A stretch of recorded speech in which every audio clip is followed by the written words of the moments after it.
Go ahead. All right, here we go. All right, so welcome back, everyone, to another edition of Movie Reviews and More. I'm your co-host, Katerina Cozias, here with none other than the host, Brian Sebastian. And today, our special guest on Movie Reviews and More is a movie guy himself, Mr. Aristotle Katopodis, who is the art director for many years for the Los Angeles Greek Film Festival. So because this is a film show, we are so excited to have you, Adi, on the program. Thank you for being with us. Well, Katerina and Brian, thank you so much for inviting me into your excellent host here and excellent casting. And we're very glad to be with you and share some ideas and news and stuff about this film festival, the Los Angeles Greek Film Festivals, and always exciting and great talking to you guys.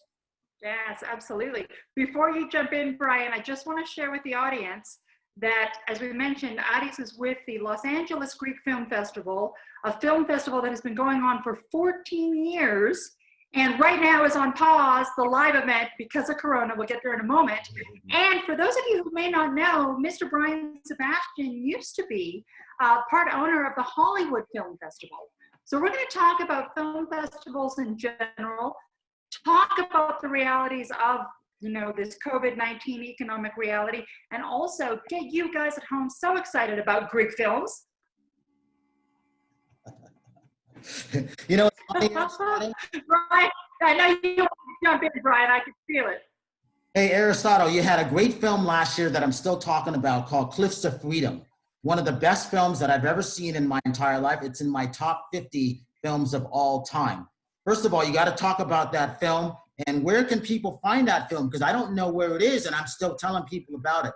So now, as you know, when you find good films, whether it's there, whether it's Beloit International Film Festival or, National Film Festival, Southern Women in Film and Television, WIF now, Women in Film and Television, sometimes you can't find those great films that have won. Talk about that and also talk about Cliffs of Freedom, please. Yes.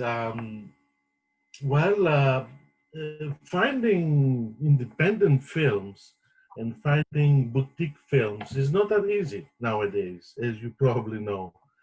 There are a lot of films that are being screened, a lot of films that are being produced, and not all of them find necessarily a distribution channel or distribution venues to be readily available. So this film, Cliffs of Freedom, that you're mentioning, it was done by the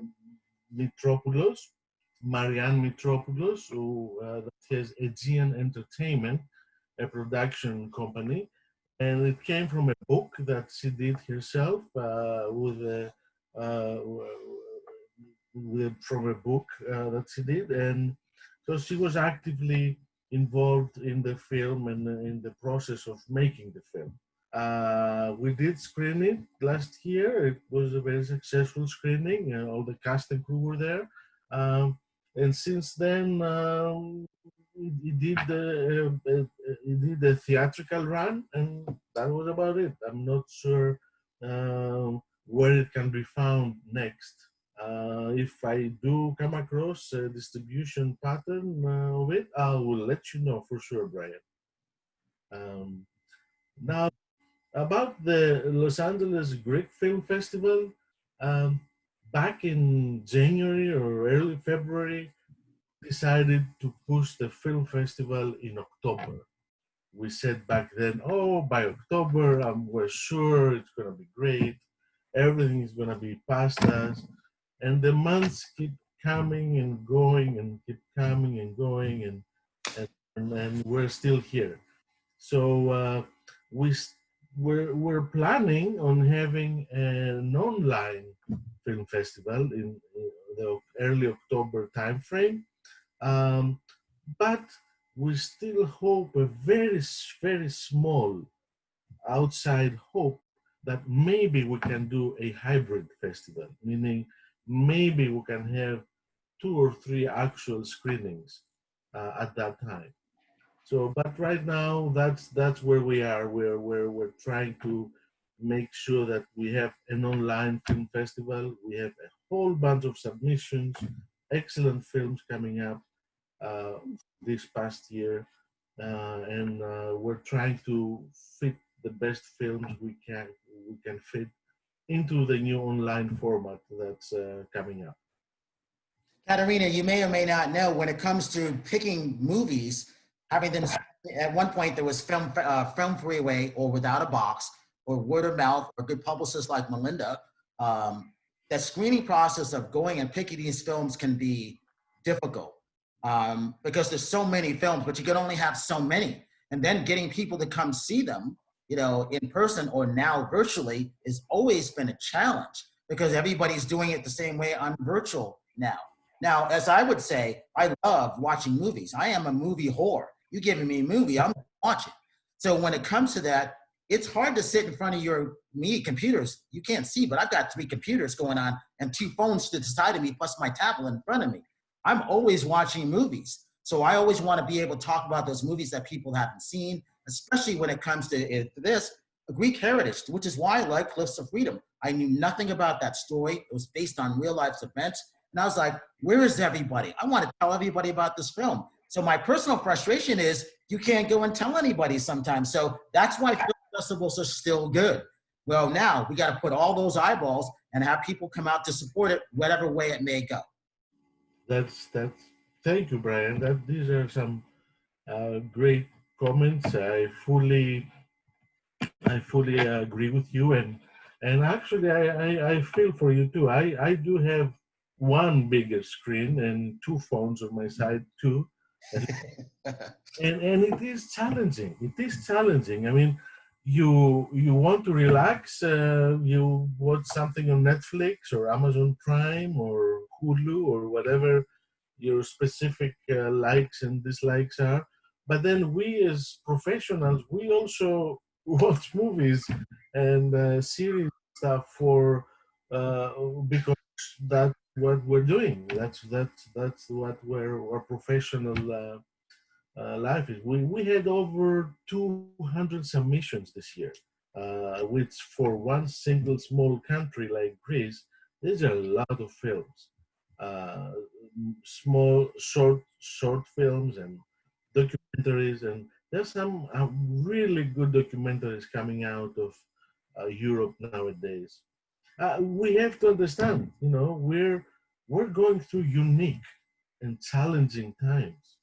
The coronavirus, the George Floyd, the demonstrations, the continuing the fight against racism. These are all the Me Too movement. Just it's continuing, right? It hasn't stopped from 2018. We didn't solve all the problems. So it seems to be a lot more awareness, a lot more participation, active participation from the communities and societies towards a stronger will to solve these problems or at least to address them. And films are coming forward. Films in any type, shape, or form, whether it's a documentary or a short film or a full feature film or an experimental film, these media, this medium, the film and series and television, they're at the forefront. They're at the forefront in exposing, in educating, in informing, and in coalescing the various forces towards information and education. So we're in the right place, the right time, but it's also challenging because there's so much of it. And the internet is a blessing, but it's also a curse because you are inundated of and and sometimes it's not even information, it's just pictures and and clips and trailers and stuff coming in, and you have to make it into information. And it's podcasts like yours that make all these data points information. So that's the challenge today, to form a coherent point of view and communicate it eloquently, or at least understandably. So I have a question for you, Aris, on that note, and thank you for sharing that. I know you're a graduate of UCLA. You have been in the film world for, 20 plus years. How do you see things like this economic reality affecting artists? Does it fuel their creativity or does it suppress it, in your opinion? I believe it fuels the creativity, and people find ways to express themselves. And the more need there is to express oneself, the more this medium offers this. So I don't see a suppression of creativity. I see a flourishing of creativity, and different works are gonna come out of this situation, of this crisis that we're facing in challenging times. What I do see is problematic and very concerning is the financial outlook of and ways that artists can survive in these times that we go through. They don't have a salary, most of the artists. As a result, they don't have something, most of them at least, they don't have something specific to, to, to, to work with, or something specific to count on. And then the gig stuff, or this concert or that concert or this engagement are all dead now for months. And we don't know when they're going to start up again. So I see a very significant economic slash financial slash survival issue for a lot of artists, whether they're in film, television, or there've been some measures announced to help out in this direction, but as you understand, it's a drop in the bucket. So that's what worries me and concerns me a lot. How are the different arts are going to survive this economic issue, economic challenging times that we're going through? And the same goes for the movie theaters, right? I mean, obviously, when something is shut down for months, people who work there may or may not receive a paycheck, maybe not. If they do, they may be laid off or furloughed, or so these people, that's what they used to do. That was their daily bread, and it doesn't exist anymore. So it's going to be a very challenging financial trying time, especially for the cultural and artistic era and domain. That's what I'm afraid. Aristotle, it can be very challenging because one of the things anybody who knows me knows I love going to the movies. It's like my getaway. If I can't go to the movies for 2 hours, I know my body will rest. I can take my mind off of stuff, but also thoughts are coming into me because I'm seeing real life stories most of the time. I'm getting engaged and I'm being entertained for those 2 hours. So I don't mind going and still paying, even though I have movie passes. But at the same time, I want to help preserve that where you can go see it on the big screen. Now you can't do it right now. With AMC being bought by Amazon, I can't even get a hold of Regal Theaters in Tennessee. And we have 3.6 million views out of Tennessee. I'm really devastated by that, but it's not like I didn't see it coming because, as you know, they were going to go through bankruptcy a couple times in the last 5 years. I still have some hope out there, but I have a solution for them. I just can't reach anybody to give them my thoughts on it, how to do it and how to save their business. So in the meantime, we have to do stuff like this. We have to help support those films with those filmmakers that are creating great context, those writers who have those books that are being written, and those songwriters out there too, because it is a great time to create content for artists. Talk about that. Yes, it definitely, this period of time definitely gives you the time to do that. Gives you the time to be creative and focus and work on certain issues, on certain projects that you may not have had the time before. Um, and it also maybe it shows the way, maybe the current situation also is going to enhance even more the route of Netflix and the route of in-home entertainment. I have this question that I also, like you, Brian, love going to the films, to the movies, to the actual movie theater, and going out and looking at my huge screen and being engulfed in that universe that's out there, the film universe. Um, Now, I have my, I don't have a 99 inch, but I do have a 60-inch television. You don't? I don't have a giant one, but I do have that, and I have my monitor, 24-inch monitor in addition to my laptop and another and I'm watching a whole bunch of movies, and I know everybody else is doing that as well. And I'm afraid that once people start getting used to that, receiving their entertainment and news through the existing streaming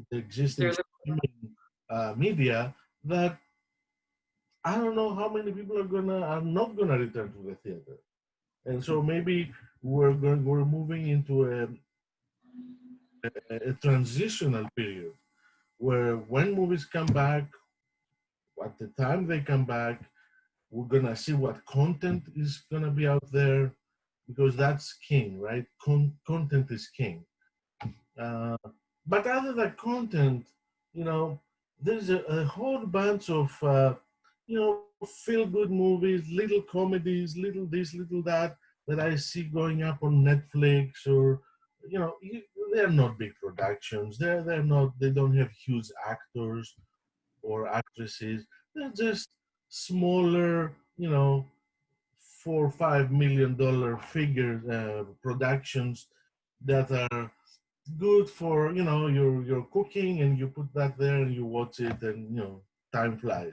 It's not going to get an Oscar. It's not going to get any, but it's there, and there's a whole bunch of these things.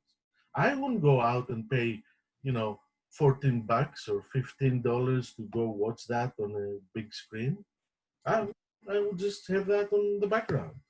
Um, so there's a whole bunch of these types of entertainment that's coming out that I'm not very impressed with.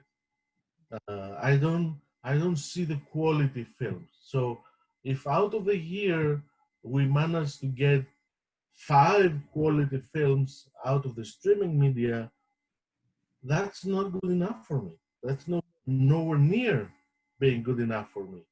So we have to watch where this industry goes. Um, it So seems on that note, Aris, because I really appreciate your point, and I think especially in these times, across any industry, the industries that are going to persevere, the companies, the projects, the businesses, the brands are going to have a level of excellence attached to them. Exactly your point. And so my next question is actually for Brian, because Brian, I know, same as Aris, you've been in the Hollywood scene for, your entire career, and you've had the opportunity to interview really top actors like Brad Pitt and Arnold Schwarzenegger and some of the best producers, some of the best writers. For artists that are watching, is there one quality that you feel runs through all of these top projects? And if so, what would that be? I always tell people, write what you know. Like right now, if you're trapped as a songwriter or an author with the book, write what you're feeling, because it's the passionate part of that. It's true, what you're going through. If you're confined with something, write about it. Put up your camera, put up your phone, because you guys, Aristotle knows, you can shoot something off your phone. The movie Tangerine that was done was shot on an iPhone at that point, 5 or 6, and it was a great film. One location in Hollywood. So when it comes to those things like that, you can get it out there. Our job when we're screening all these films, you know, Sundance Film Festival, we gets about 12 to 16,000 films. They only watch 10 minutes.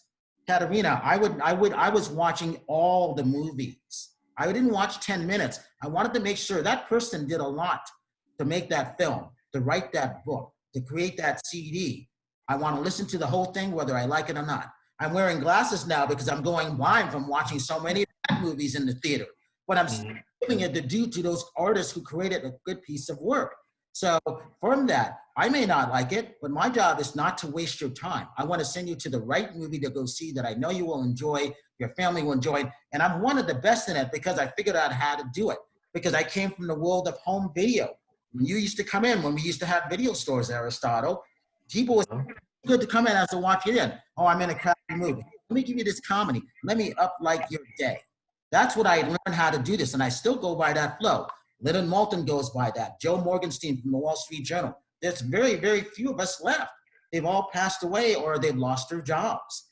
There's like 10 of us left. That's not enough, and it's very sad. So when it comes to that, I want to make sure that I send you, Katerina, out to that good movie theater where you're going to pay $14. It better be good, or else you're going to come back and be angry at me, right? Well, and that's what I love about the Greek Film Festival, you know, the Los Angeles Greek Film Festival especially, because, you know, being Greek myself, it's a tight community, you know, and I know there's a lot of people watching. Maybe you're not Greek, but you probably have had a Greek friend growing up, and if you did, their mother probably tried to feed you well. And so, you know, everyone has a little bit of Greekness in them. What I love about the Greek Film Festival of Los Angeles is that they do exactly that, right? Like Aris was saying, 200 film submissions, and they're gonna pick the ones that they feel are high quality. And that's one of the benefits of tapping into organizations like this one, is that pre-screening is done for you. And the quality that they're recommending, that they're accolading, that they're presenting is, you know, something that I think all of us should pay attention to. And so not just film festivals for the arts, but the ethnic film festivals give us the opportunity, especially now that we're stuck in our homes, to travel internationally via this thing we call film and imagination. Greek, Katerina, you might not know, I did grow up Greek. My neighbors that I grew up with, that's all I had was Greek food. The pastry, things plan all this stuff. You're privileged, my friend. You're privileged. Well, no, it was fun because I became a Boston Red Sox fan from them. I loved the pastries from them and the culture because I learned it from them when I grew up as a little kid. That sounds great. Sounds great, and you're right, Katerina, too. That Greek film, the Los Angeles Greek Film Festival, we're very glad that to promote and to push and to expose the Greek film industry, but we're also extremely proud of that because even though Greece itself does not have a lot of resources, you see year in and year out a number of Greek films, mostly short films and feature films, highlighted in the Cannes, in Tribeca, in Telluride, in Palm Springs, Toronto. Berlinale, in the Venice Film Festival, Toronto Film Festival. So you see a disproportionate amount of films present and winning accolades in these major international film festivals. We're only very happy to be able to go in and find the best ones and showcase them in Los Angeles. I do travel to Greece for that purpose, and I attend 2 or 3 film festivals in Greece. So I have the opportunity to see them there with first time premieres with the people and see the reaction of the audience and hear the filmmakers and get to know them firsthand. So I'm not sure if I'm gonna be able to do it this year, or whether there are gonna be any festivals this year to attend. But that's part of our process. That I'm there physically, and I'm very lucky to be able to do that and see firsthand what talent comes out. And there's some extremely good talent that's coming out, and you can see that from the short film festival. For example, there were like 3 entries in the Cannes Film Festival, the later stages of the competition, that 3 Greek filmmakers that have entries at the Cannes. So that's just amazing. So I'm glad to Aristotle, be able to, yeah. how can Go ahead. people reach out to help the Greek Film Festival this year? What they can do to support it? Well, we do have a social media. We do have a newsletter. They can um, give us their email address, and we can be sending them the newsletter. And we have presence in Facebook, Instagram, Twitter. We haven't done TikTok yet, about it, but but uh, but we do have presence in all the other areas. Obviously, financially, we are suffering as everybody else is suffering, trying to raise funds for that. So any support on that area is extremely welcome. Um, and you can find a lot of information on our website, which is LAGFF.org.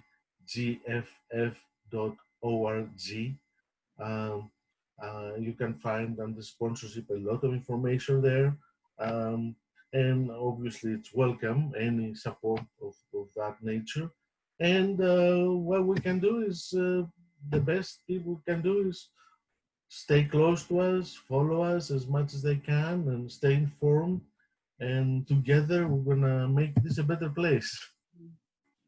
Katerina, we got about 3 minutes. Give your first year of going to the experience, what that was like for you going to the Greek Film Festival. Oh my goodness. So yeah, absolutely. So my first LAGFF was 5 years ago, and it was awesome. I was able to attend a number of screenings. They were at the Egyptian Theater, which is on Hollywood Boulevard for anyone that knows Hollywood. And you know, with the Greeks, you get good art. It's a culture of art. One of the first cultures to really embrace art. And you also, of course, I mentioned this, I have to keep mentioning it, you get the good food, but most importantly, you get the good vibrations, right? Whatever happens, and a lot has happened through the years to the Greeks and the Greek culture, they persevere. I know we're gonna persevere through this. And I wanna just reiterate that website again for all of you who I know are gonna be fans, if you're not already, it's LAGFF.org, standing of course for the L.A. Greek Film Festival. .org. Aris and his team are excellent, and every year they are raising the bar. It will be interesting to see how we move through this period, but we have faith in you folks, and we wish you all the best. Well, Katerina and Brian, I want to thank you so much for giving me this opportunity, and it was excellent talking to both of you. Congratulations on your work, and keep up the good stuff. And you too. Hey, I want to thank everybody for that. So please go out and support the LA Greek Film Festival because it is important. It is a fun time. I hadn't been in about 3 years, but I had always before that because things had been changing around dates and me traveling. But I did have a great time. And again, I wouldn't have experienced it if I had not grown up Greek from a Black point of view. One of the best things I ever did. My God, food that I have till this day I could tell you about. So with that, thank everybody. Katerina, obviously, for putting it together. And so, hey, we're Brian Sebastian, Movie Reviews and More, WomenOnTV.tv, IT247 out of Tennessee. And today's numbers, we got to leave you with this. 4.6 million views still a day and counting. We went up another 6,500 overnight again. So with that, we will see you next time. And if you see someone without a smile, please give them one of yours because the world needs it. We will see you next week.